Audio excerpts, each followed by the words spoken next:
A little spider appeared in an ordinary house, and within a few days, dogs, kitties, parrots, and even people living in it disappeared one by one. Let's find out what's going on here. An old woman is sitting in her armchair, knitting and watching TV. All of a sudden, she hears some noise in the house. The woman thinks it's a rat and calls a rodent control service. A man named Frank promises to come to her place and solve the problem. Before long, a car pulls up to her house. It's Frank. He finds the old lady's apartment and notices a strange slime near the air vent. The man also hears those creepy noises and realizes that those are definitely not rats. They can't be that huge and noisy. Frank wanders around the old lady's apartment and notices red footprints everywhere. They lead to an injured man lying on the floor. That's when someone attacks him. Some monster drags Frank into its lair, and the old woman peacefully sits down in her armchair and continues knitting. Soon, she reaches for the phone and calls another person. We go 4 days back in time. A tiny meteorite falls on Earth. It hits the attic of an old apartment building. In fact, it's not a meteorite, but some kind of alien egg. A spider hatches from it and crawls around the old dollhouse. A little girl sneaks into the attic. Her name is Charlotte, and she's 12 years old. She notices a small spider on her arm, but it doesn't scare her at all. Charlotte hides the spider in a matchbox and goes home through the vent. Looking through one of the covers, she sees the same old lady. She has a cat and a parrot. The girl continues on her way. There's another apartment. It's Eric's. He is a biologist and an aquarium fish enthusiast. Finally, she reaches her apartment and returns to her room through the air vent. Charlotte puts the spider in a jar and closes it with a lid. The girl is visited by her stepfather, Ethan. He scolds her for being in the attic again and breaking the window. When the man leaves, Charlotte takes a picture of her spider and gives him the name Sting. The girl's mother, Heather, asks the protagonist to look after her younger brother, Liam, while she is working. However, Charlotte is more interested in the spider rather than the baby. She takes another picture and then drops a bug she found into its jar. Sting quickly deals with its prey. Meanwhile, Ethan is repairing the plumbing for his neighbor, Maria. A huge cockroach falls on his face. It's a not-so-pleasant experience for him. Charlotte teaches her spider to give a special signal if it's hungry. Luckily, the house is teeming with cockroaches. Heather comes to visit the same old lady we saw at the beginning of the movie. We find out that she's her mother. The woman puts the old lady to bed, and we see that she suffers from Alzheimer's disease and constantly forgets everything. In the evening, Charlotte reads comics, and Ethan draws illustrations for them.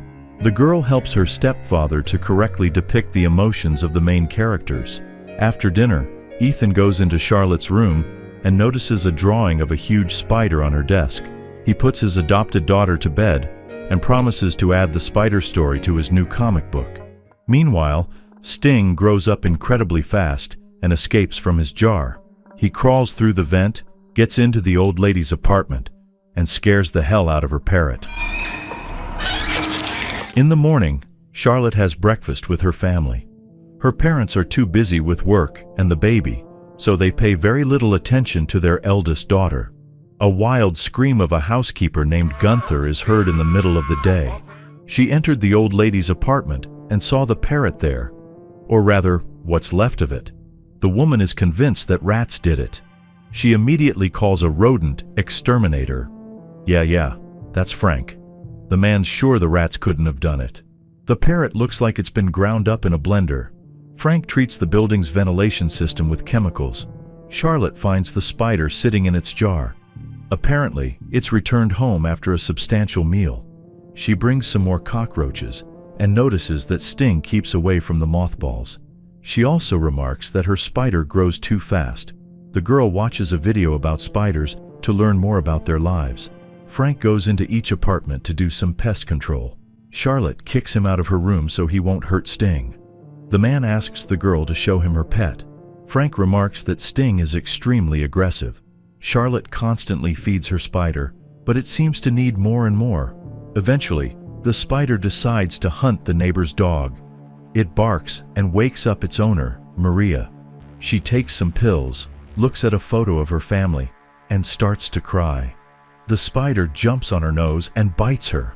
Maria starts to vomit and soon falls to the floor. The spider gets in her mouth and goes on a tour. The next day, Charlotte visits her neighbor Eric and tells him that she wants to buy one of his aquariums. She shows the guy her spider, and he is really surprised.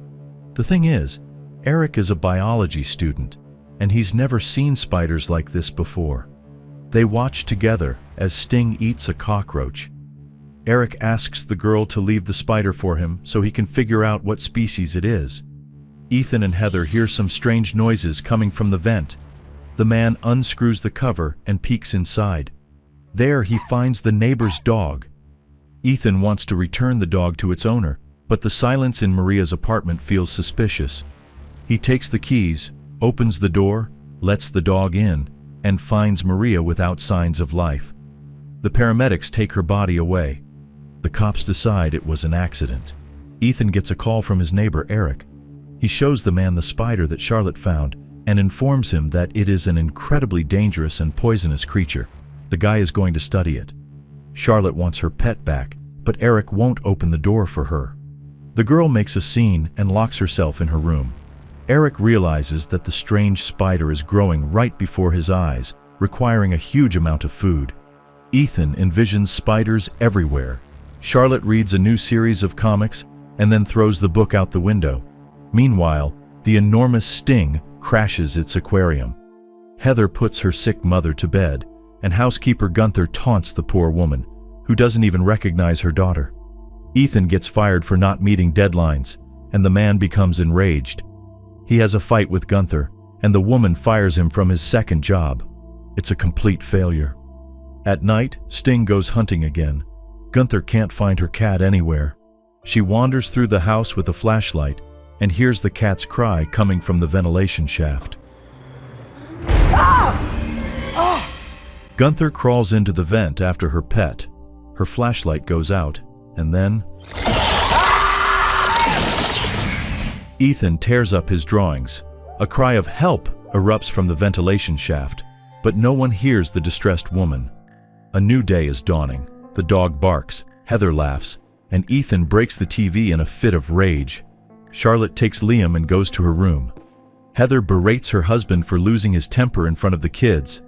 Sting breaks into their apartment and attacks Ethan and then Heather. Charlotte is wearing headphones, so she can't hear their screams. The spider drags its prey into the vent.